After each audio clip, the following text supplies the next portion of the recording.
Hi everyone, Comic Reviewer here, and this time we're reviewing on what if someone else besides Spider-Man had been bitten by the radioactive spider. Now, what ifs are interesting stories. They're kind of like saying, what if this happened in the Marvel Universe that could have happened differently? So the people we have here are Flash Thompson, Betty Brant, and Colonel Jameson. Now, I could see Betty Brant or Flash being Spider-Man, but I don't really see Colonel Jameson being one. We introduce how the Watcher is introducing a kind of what if someone else had became Spider-Man. And they point out Peter Parker's origin to how he was a nerdy high school student and became a superhero crime fighter. So, in a what if story, Peter Parker goes to his normal thing, where Flash Thompson says, "Yeah, I know what I said, brown nose, but maybe I thought there'd be some kicks here in that Mad Dog's lab." So after getting bitten by the spider, Flash and his girls walk off. This then, with Flash not looking, he pretty much throws a car aside and tries to assault the driver. One, Flash is an idiot. One is that the driver could easily press charges against him for trying to assault him. And two, he could pretty much get himself in a lot of trouble.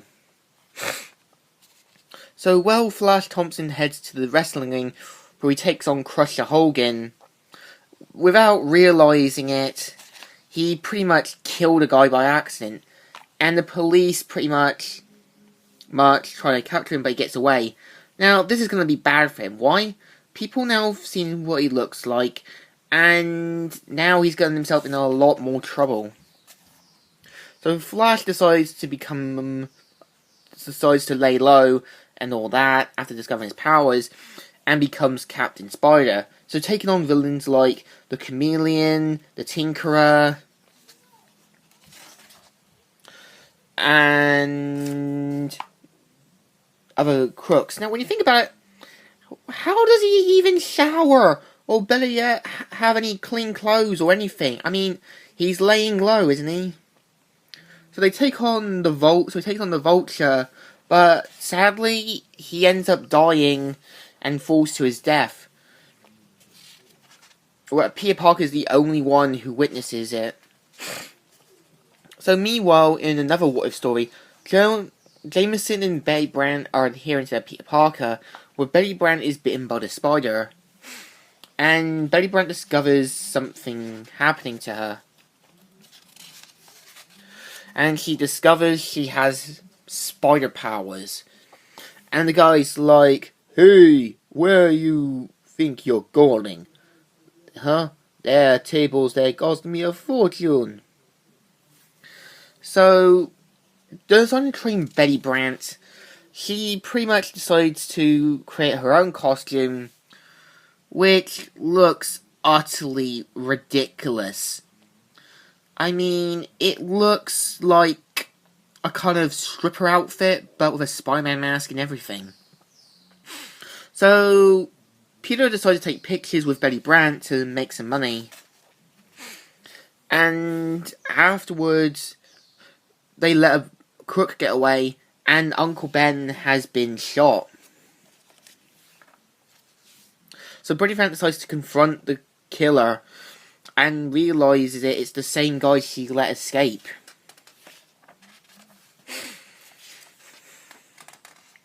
And so, after telling Peter the truth, she decides to hide the costume, where Peter looks at it, and probably gets an idea about it. In the next what-if story, John Jameson's son gets bitten by the spider, and unlike in the main Marvel Universe, where he hates Spider-Man, he's decided to make a market off it and make him called Captain Spider. Which actually sounds corny, but hey, the costume looks kind of like something from Japan. So after realizing that a escape ship is getting away, despite Jameson's best intentions, he ends up falling to his death, and Jameson makes a memorial for him, and so pretty much in all these realities, Peter Parker found a way to recreate the spider's powers and become Spider-Man in all these other three realities. And so that's the story. So what do I think? It's not a bad issue, but I could see Flash and Betty Brant becoming spider heroes, except Colonel John Jameson. I mean, Flash would make more sense, but he's kind of an idiot.